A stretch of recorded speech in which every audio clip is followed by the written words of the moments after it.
Sumber daya atau resources, kekuatan atau forces. Lembaga merupakan lingkungan perusahaan yang dapat mempengaruhi penciptaan nilai flow barang dan jasa. Nilai merupakan kumpulan manfaat utility yang dapat diberikan oleh suatu produk, barang, dan jasa. Atau dengan kata lain, produk memiliki kegunaan, setidaknya memberikan kepuasan kepada konsumen yang menggunakan produk tersebut. Nilai ada dua perspektif. Satu, perspektif konsumen, yaitu suatu produk atau jasa dikatakan mempunyai nilai bagi konsumen jika manfaat yang diterimanya relatif lebih tinggi daripada pengorbanan yang dikeluarkan oleh konsumen tersebut untuk mendapatkan produk dan jasa itu. Kelompok perusahaan inti yaitu ada pangsa pasar, kemampuan mempertahankan konsumen, kemampuan meraih konsumen baru, tingkat kepuasan konsumen, dan tingkat profitabilitas konsumen. Kelompok pengukur nilai yaitu ada service, ada consumer relationship, ada image reputation, ada terus perspektif kedua, perspektif perusahaan, yaitu perusahaan memiliki nilai seberapa besar ukur dan sinergi dari setiap unit kerja. Menurut Keegan, nilai dari perspektif konsumen dapat dirumuskan dengan persamaan, yaitu V sama dengan Q tambah F per P, di mana F sama dengan nilai, Q sama dengan kualitas, V sama dengan fitur, sedangkan P sama dengan harga. Suatu produk akan memiliki nilai yang semakin tinggi dari sudut pandang konsumen apabila dengan harga yang sama, konsumen memperoleh produk yang memiliki kualitas dan fitur yang lebih baik. Uang yang sama, manfaat produk lebih besar. Nilai perspektif perusahaan. Potter menjelaskan, nilai dari perspektif perusahaan adalah selisih antara kesediaan pembeli untuk membayar harga suatu produk dengan biaya yang dikeluarkan perusahaan untuk memproduksi barang dan jasa sampai barang tersebut berada di tangan pembeli. Kemampuan produk menghasilkan margin keuntungan. Penciptaan nilai atau nilai. Tahapan input yaitu cara perusahaan memperoleh input diperlukan untuk menghasilkan barang dan jasa akan sangat menentukan berapa besar nilai yang dapat diciptakan. Contoh, terdapat dua pabrik mie yang saling bersaing. Salah satu pabrik memperoleh bahan baku terigu dengan kualitas yang sama, tetapi lebih murah. Ini berarti perusahaan yang mendapatkan lebih murah tersebut akan memiliki keunggulan kompetitif. Keunggulan kompetitif itu apapun yang perusahaan lakukan lebih baik dibandingkan dengan perusahaan-perusahaan saing. Tahapan proses setelah input diperoleh selanjutnya yaitu perusahaan akan melakukan proses pengubahan input menjadi output barang dan jasa. Kualitas, biaya, dan keunggulan yang memiliki produk perusahaan dibandingkan dengan produk pesaing sangat ditentukan oleh proses pada tahapan ini. Perusahaan menggunakan berbagai keunggulan yaitu teknologi, SDM, dan lainnya. Meskipun persaingan menggunakan bahan baku yang relatif sama, namun perbedaan proses produksi akan berdampak pada perbedaan output. Tahapan output setelah produk dihasilkan, yaitu tahapan selanjutnya adalah bagaimana melakukan distribusi dan bayaran kepada konsumen. Tahapan proses hingga output di atas termasuk dalam konsep rantai nilai diperkenalkan oleh Michel E. Potter. Rantai nilai didefinisikan sebagai serangkaian kegiatan yang dilakukan oleh organisasi untuk menciptakan nilai bagi pelanggan. Berikut merupakan gambar rantai nilai. Rantai nilai memiliki kegiatan primer yaitu inbound logistik atau penerimaan, penyimpanan, distribusi input secara internal, hubungan dengan pemasaran menjadi faktor kunci. Selanjutnya ada operation, yaitu kegiatan yang merubah input menjadi output yang dijual oleh pelanggan. Selanjutnya ada outbound logistik, kegiatan menyerahkan distribusi dan penyimpanan barang ke pelanggan. Selanjutnya ada marketing and sales, yaitu kegiatan menarik konsumen untuk membeli produk perusahaan. Faktor kunci yaitu manfaat produk dan komunikasi dengan pelanggan. Selanjutnya ada service, kegiatan memelihara produk atau pelayanan ke pelanggan atau layanan kepada kepada pelanggan perusahaan setelah produk tersebut dibeli pelanggan. Kegiatan yang mendukung kegiatan primer dalam diagram rantai nilai Porter, garis patah-patah menunjukkan bahwa setiap mendukung dapat memainkan peran dalam setiap kegiatan primer. Contohnya, mengadakan barang, mendukung kegiatan operations dengan kegiatan tertentu, tetapi juga mendukung kegiatan pemasaran dan penjualan dengan kegiatan lainnya. Berikut sebagai contoh rantaian nilai. Pengertian etika. Pengertian etika berasal dari kata Yunani yaitu ethos yang mengandung arti cukup luas yaitu adat, kebiasaan, akhlak, watak, perasaan, sikap dengan cara berpikir. Etika merupakan suatu pemahaman mengenai tindakan yang benar dan salah. Etika memberikan panduan apakah suatu perilaku tersebut dapat digolongkan perilaku bermoral atau tidak bermoral. Etika bersumber dari kata moralitas yang merupakan sistem nilai tentang bagaimana kita harus hidup secara baik sebagai manusia. Etika bisnis merupakan penerapan etika secara umum terhadap perilaku bisnis. Etika bisnis menunjukkan perilaku etis maupun tidak etis yang dilakukan manajer dan karyawan dari suatu organisasi perusahaan. Mengapa bisnis memerlukan etika? 1. Meningkatkan harapan publik agar perusahaan menjalankan bisnis secara etis. 2. Agar perusahaan tidak melakukan berbagai tindakan yang membahayakan pemangku kepentingan lainnya. 3. Menerapkan etika bisnis di perusahaan dapat meningkatkan kinerja perusahaan. 4. Meningkatkan kualitas hubungan bisnis di antara pihak-pihak yang dilakukan bisnis. 5. Agar perusahaan terhindar dari penyalahgunaan yang dilakukan karyawan maupun pesaing yang bertindak tidak etis. 6. Dapat menghindarkan terjadinya pelanggaran hak-hak pekerja oleh pemberi pekerja. 7. Mencegah perusahaan memperoleh sanksi hukum karena telah menjalankan bisnis secara tidak etis. Bisnis dapat berbagai fungsi.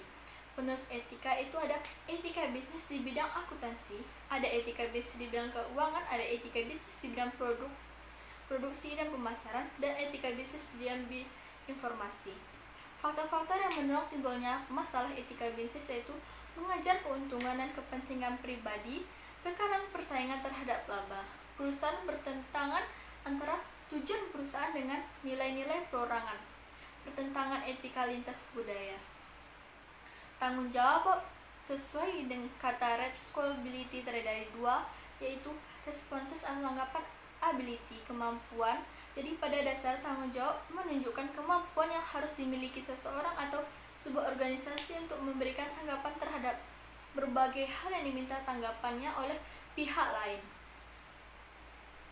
Jenis-jenis tanggung jawab perusahaan yaitu ada tanggung jawab ekonomi, tujuan perusahaan untuk mendapatkan laba, memiliki tanggung jawab kepada pemegang saham dalam bentuk pengelolaan perusahaan yang menghasilkan laba. Kedua, tanggung jawab kepada kreator yaitu untuk mendapatkan pembayaran pinjaman. Ketiga, tanggung jawab hukum mematuhi undang-undang yang berlaku. Keempat, tanggung jawab sosial. Tanggung jawab sosial bukan perusahaan adalah komitmen untuk meningkatkan kesejahteraan masyarakat melalui praktik bisnis yang bijaksana dan tanggung jawab. Tanggung jawab sosial perusahaan merupakan bentuk kepedulian perusahaan terhadap lingkungan eksternal. Perusahaan melalui berbagai kegiatan yang melakukan dalam rangka penjagaan lingkungan, norma masyarakat, partisipasi, pembangunan, serta berbagai bentuk tanggung jawab sosial lainnya. Selanjutnya ada strategi pengelolaan tanggung jawab sosial perusahaan. 1. Strategi relatif kegiatan bisnis yang melakukan strategi relatif dalam tanggung jawab sosial cenderung menolak atau menghindarkan diri dari tanggung jawab sosial. Kedua, strategi defensif dalam tanggung jawab sosial yang dilakukan oleh perusahaan terkait dengan penggunaan pendekatan legal atau jalur hukum untuk menghindarkan diri atau menolak tanggung jawab sosial. Ketiga, strategi akomodatif. Strategi akomodatif merupakan tanggung jawab sosial yang dijalankan perusahaan karena adanya tuntutan dari masyarakat dan lingkungan sekitar akan hal tersebut. Keempat, strategi proaktif. Perusahaan memandang bahwa tanggung jawab sosial adalah bagian dari tanggung jawab untuk memuaskan stakeholders. Jika stakeholders terpuas dari maka citra positif terhadap perusahaan akan terbangun. Tahap berkembang social responsibility menurut Stephen Probst and Mary Konter ada tahapan 1, pemimpin perusahaan akan meningkatkan kepentingan pemegang saham. Tahap 2, mulai memperhatikan SDM mereka. Tahap ketiga, tanggung jawab sosial berupa penetapan harga yang fair dan menghasilkan produk yang aman, membina hubungan baik dengan pemasok. Tahap keempat, perusahaan memiliki tanggung jawab kepada masyarakat keseluruhan, memandangkan bisnis mereka sebagai bagian dari publik dan merasa harus melakukan kebaikan. Undang-undang yang mengatur tentang CSR di Indonesia yaitu Undang-Undang Nomor 40 Tahun 2007 tentang Perseorangan Terbatas Pasal 74 Ayat 1 UUD PT Persembunyi persoalan yang menjalankan kegiatan usaha di bidang dan atau berkaitan dengan sumber daya alam wajib melaksanakan tanggung jawab sosial dan lingkungan. Bila ketentuan ini tidak dijalankan maka ada sanksi yang akan dijatuhkan sesuai dengan peraturan perundang-undang. Manfaat tanggung jawab sosial perusahaan. 1. Manfaat bagi perusahaan, citra positif perusahaan di mata masyarakat dan pemerintah. Manfaat bagi masyarakat, selain mempertimbangkan masyarakat, akomodasi hubungan masyarakat dengan perusahaan lebih erat dalam situasi win-win solution. 3. Masyarakat memiliki partner dalam menjalankan misi sosial dari pemerintah dalam hal tanggung jawab sosial. Fungsi-fungsi manajemen. 1. Planning. Cangkupan dari perencanaan adalah 1. Menetapkan tujuan. 2. Analisis mengenai lingkungan perusahaan di mana tujuan tersebut hendak dicapai. 3. Menetapkan arah dan tindakan untuk mencapai tujuan. 4. Evaluasi dan identifikasi kekurangan dan kelemahan perencanaan perusahaan. 2. Organizing, yaitu suatu proses memperoleh dan mengatur sumber daya perusahaan baik manusia, modal, dan teknologi untuk dapat secara baik menjalankan rencana yang sudah dibuat dan mencapai tujuan organisasi. 3. Leading merupakan fungsi manajemen yang bertujuan untuk memberikan panduan kepada karyawan sehingga kegiatan organisasi akan berjalan sesuai dengan yang diinginkan. 4. Controlling merupakan bentuk pengawasan dan kontrol dari manajemen terhadap kegiatan organisasi apakah sudah sesuai dengan rencana yang ditetapkan dan sesuai dengan arah organisasi.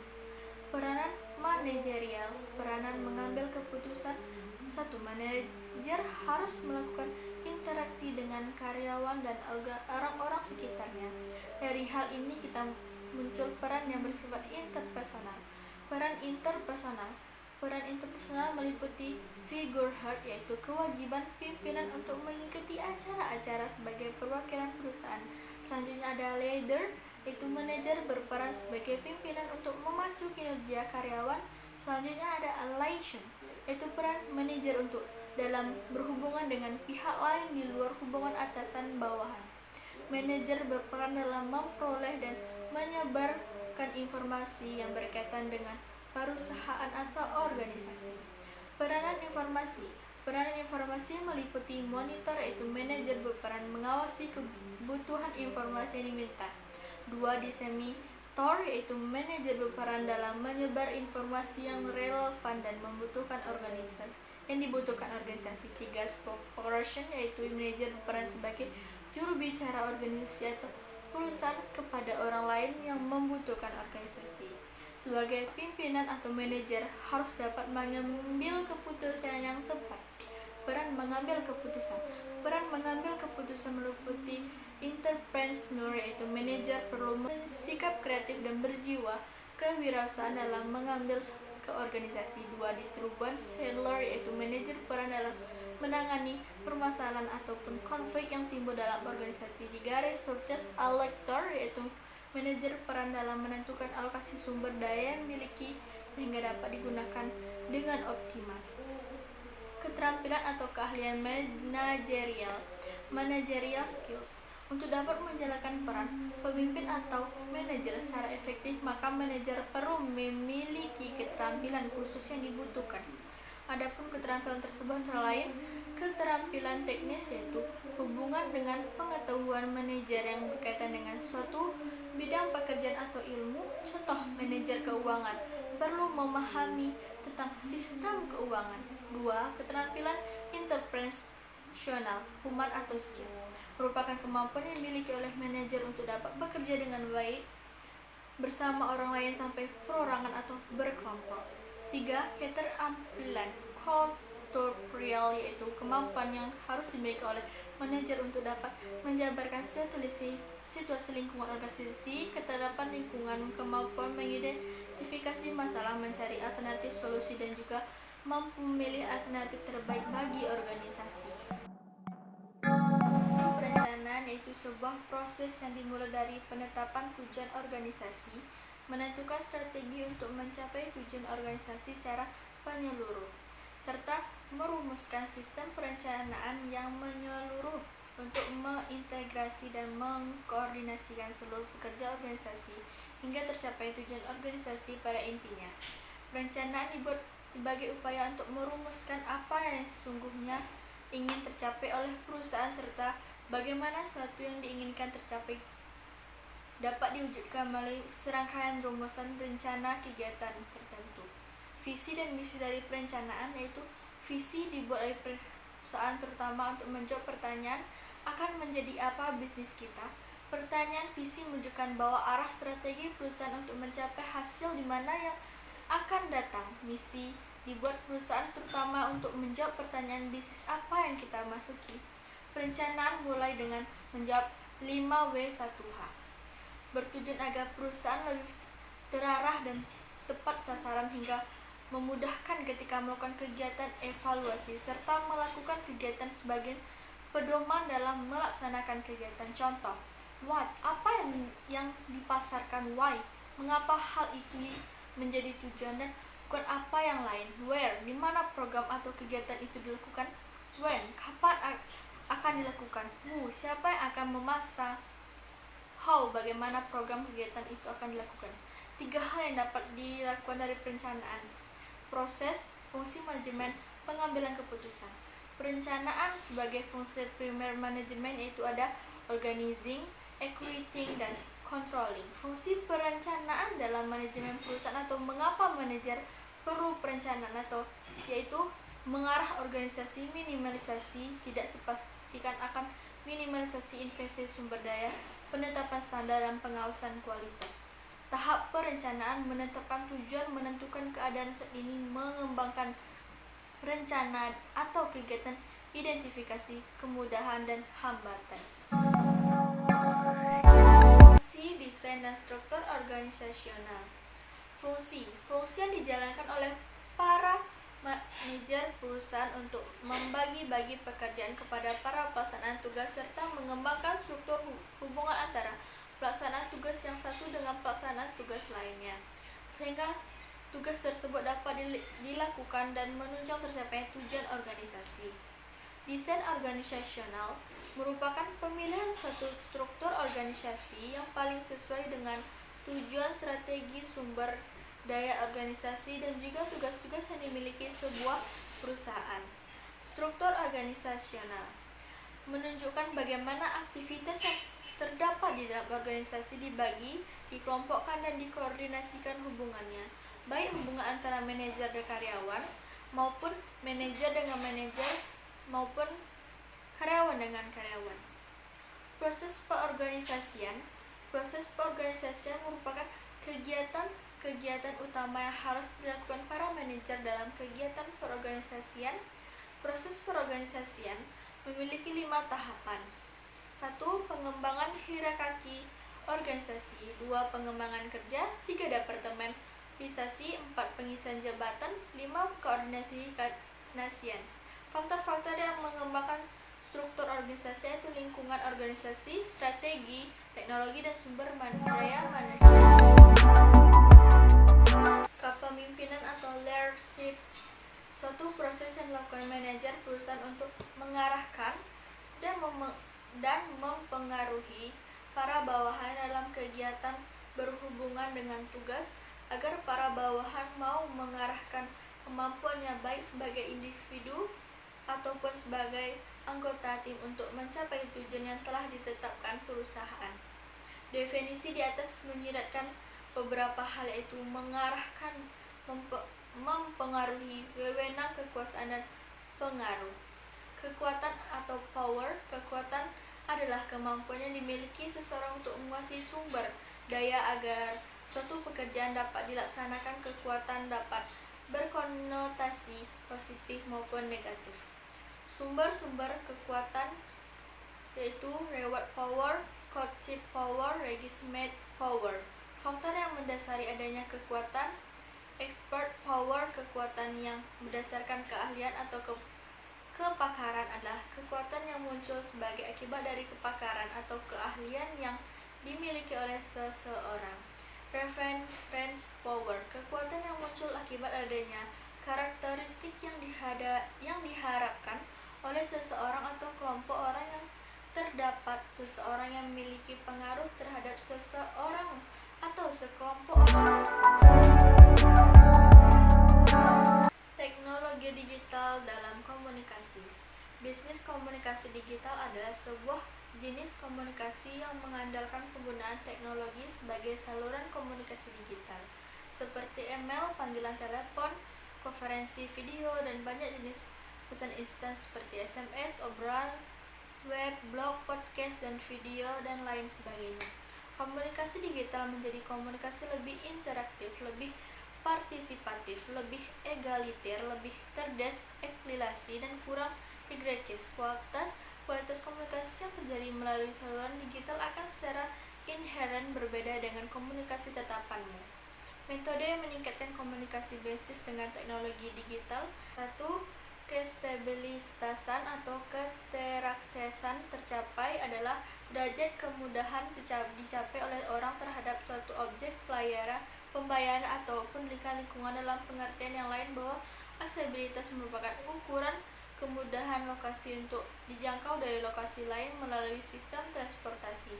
2. Keadaan atau reliability adalah probabilitas suatu komponen atau sistem untuk melakukan fungsi yang ditentukan dalam periode waktu tertentu di bawah kondisi yang direncanakan untuk beroperasi.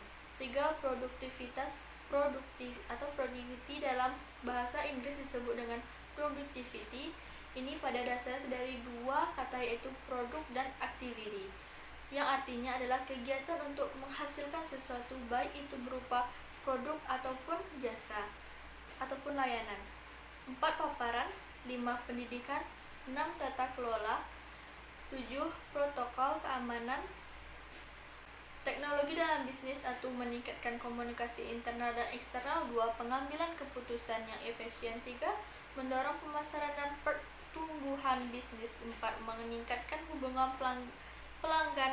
4. Meningkatkan keunggulan kualitatif. Jenis-jenis teknologi yang digunakan dalam bisnis yaitu kecerdasan buatan, machine learning atau ML, cloud computing, application seluler, action reality atau AR, dan virtual reality AR. 6. 3D printing merupakan teknologi manufaktur yang dioperasikan secara digital, di mana objek fisik dicetak melalui printer 3D berdasarkan spesifik model 3D digital. 7. Digital assistant merupakan program komputer canggih yang meniru integrasi dengan orang yang mengganggu akannya, umumnya melalui internet melalui teknologi seperti robot broadcast atau RPA. 8. Blockchain merupakan database transaksional di mana setiap pihak yang terlihat umumnya memiliki akses ke informasi yang sama terkait transaksi